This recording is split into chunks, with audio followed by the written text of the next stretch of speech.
6 నెలలు మల్బర్ తోట కరెక్ట్ 6 నెలలు. బీర తోట 45 రోజులది.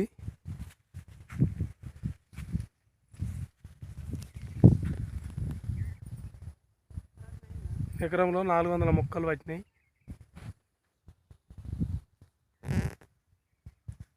బీర పిందెలు ఈ దశలో ఉన్నాయి.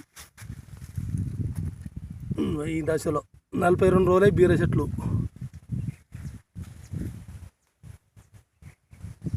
6 నెలలై మల్బర్ వేప చెట్లు.